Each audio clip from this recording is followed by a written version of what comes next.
होली तो आपने देखी ही होगी।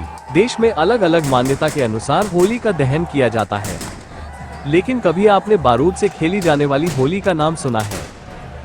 हम आज आपको राजस्थान के एक ऐसे ही ऐतिहासिक गांव का दृश्य दिखाते हैं जहां बारूद से होली खेली जाती है।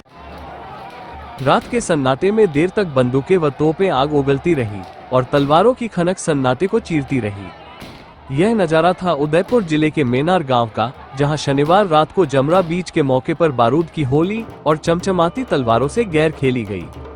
आपको बता दें कि इस दिन पूरे गांव को दुल्हन की तरह सजाया जाता है। दोपहर से ही कार्यक्रम की शुरुआत हो जाती है। सभी लोग ओंकारेश्वर चौराहे पर एकत्र होते हैं और पूरे साल का लेखा जोखा देखते हैं। 500 साल से चली आ रही इस परंपरा को निभाने के लिए सभी ग्रामीण मेवाड़ी पोशाक, धोती कुर्ता और केसरिया पाग पहने होते हैं।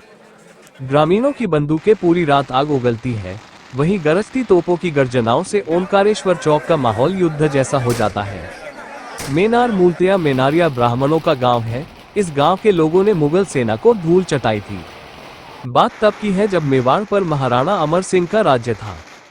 उस समय मेवाड़ की पावन धरा पर जगह जगह मुगलों की छावनियां थी। इसी तरह मेनार में भी गांव के पूर्व दिशा में मुगलों ने अपनी छावनी बना रखी थी। इन छावनियों के आतंक से लोग दुखी हो उठे थे। इस पर मेनारवासी मेनारिया ब्राह्मण भी मुगल छावनी के आतंक से त्रस्त हो चुके थे। ऐसे में भगवान परशुराम के वंशज मेनार के वीरों ने मुगलों से युद्ध की योजना बनाई और गांव के वीर मुगल छावनी के सैनिकों पर टूट पड़े। रात भर भयंकर युद्ध चला। ओंकार महाराज के चबूतरे से शुरू हुई लड़ाई छावनी तक पहुंच गई और मुगलों को मार गिराया। मुगलों पर विजय के उपहार में तत्कालीन महाराणा ने मेनार को 17वें उमराव की उपाधि प्रदान की थी।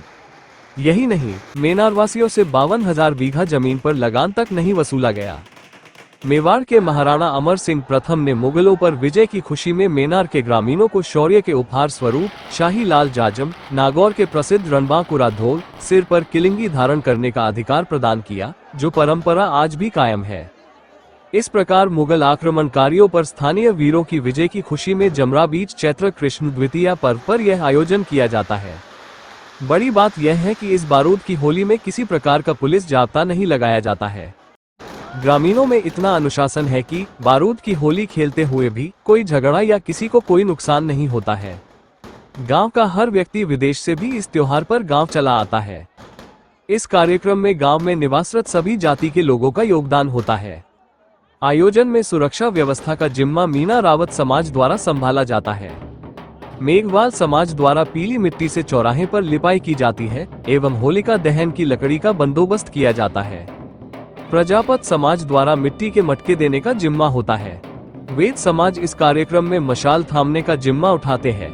नगारची समाज के लोग रणबांकुर और ढोल बजाने का कार्य करते हैं। जैन समाज द्वारा बंदूकों की फायर कर रहे युवा, नौजवान और बुजुर्गों पर गुलाल डालने का कार्य बेखूबी से किया जाता है।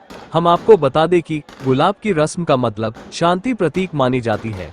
इसके बाद महिलाएं मंगल गीत गाती हुई होलिका को अर्घ जल देती है। बाद में इतिहास का वाचन होता है। फिर तलवारों की गैर नृत्य के आयोजन के उपरांत अंत में भांग रस्म के साथ समापन होता है।